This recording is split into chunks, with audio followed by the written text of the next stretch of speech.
vont essayer de l'exprimer dans une certaine situation où ils peuvent le faire. Quand ils ne peuvent pas le faire, ils se protègent. Ils ne donnent pas leur amitié. Ils ne donnent pas leur amour parce qu'ils n'ont pas assez de force pour le faire. Alors ces informations les protègent. Ils prennent certains comportements inconscients pour se protéger. Parce que s'ils ne font pas ça, eh bien ils seront détruits. C'est cette finesse-là qui est importante à comprendre.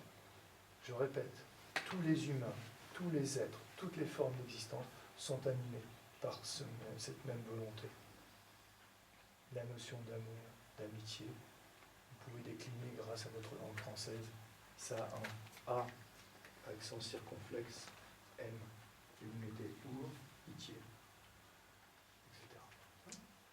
Donc c'est cette notion-là qui est importante. Gardez ça en tête. Et quand on est sur un tatami où on va utiliser des techniques qui sont issues de tout ça, eh bien, essayez d'avoir ça en tête. La personne, si c'est vous qui recevez ça, eh bien, actualisez-vous.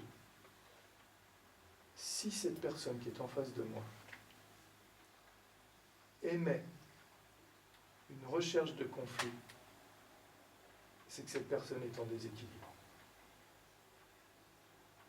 C'est intrinsèquement pas normal. Si elle était en équilibre, si elle était épanouie, si elle avait cette force-là, je ne parle pas du cercle, encore une autre dimension, cette force-là qui laisserait passer certaines informations ici de peur, de défense, de violence, etc. Si c'était, eh bien, il n'y aurait pas de conflit. Il n'y aurait même pas la pensée du conflit. Donc s'il y a pensée de conflit, c'est qu'elle est en déséquilibre.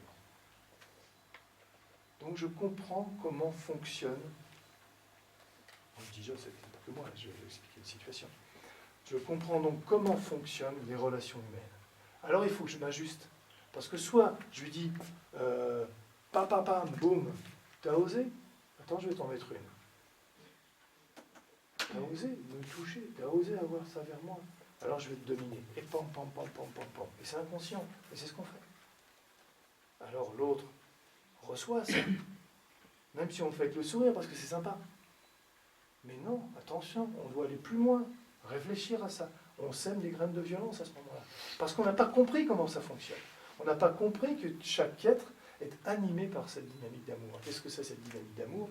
Eh bien, quand l'être est dans une situation, il n'est même plus là à ce moment-là, mais bon, de nirvana, eh bien, on comprend ce que ça veut dire, cette notion d'amour infini. Que tous les êtres, même le brin d'herbe, n'importe quoi, représente tout ça. Et tout ça. C'est simplement l'application de tout ça. Alors, nous devons à ce moment-là nous adapter. Puisque la personne ici a un problème, va essayer de faire le conflit, nous, on n'est pas en conflit. On n'a pas besoin de se garder du conflit. Plus de garde, plus rien. On ouvre, mais on protège ce vivant, de certaines manières. Et on est attentif.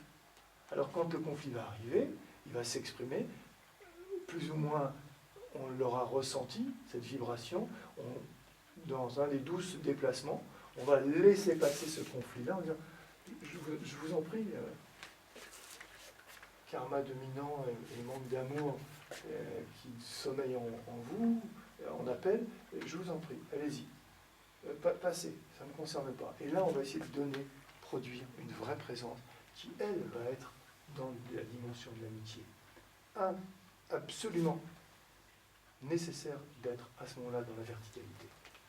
Pas dans l'horizontalité. Pas dans ce monde karmique. Dans l'autre dimension.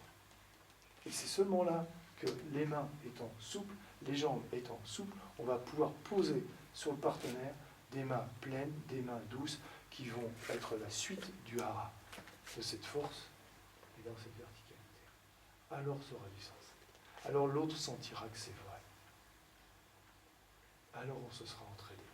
Alors l'autre aura la sensation physique profonde qu'effectivement, c'est possible d'exprimer l'amitié, cette recherche délicate et fine. Voilà. Et quand Si je prends l'autre rôle maintenant, celui de permettre le rôle précédent que je viens de décrire, eh bien, je vais essayer de faire en sorte de comprendre comment ça marche et d'aller vers l'autre sans avoir l'esprit de conflit, en observant comment je me comporte, qu'est-ce que je vais émettre, quels sont les gestes, attitudes, comportements, les actions que je vais mettre en place.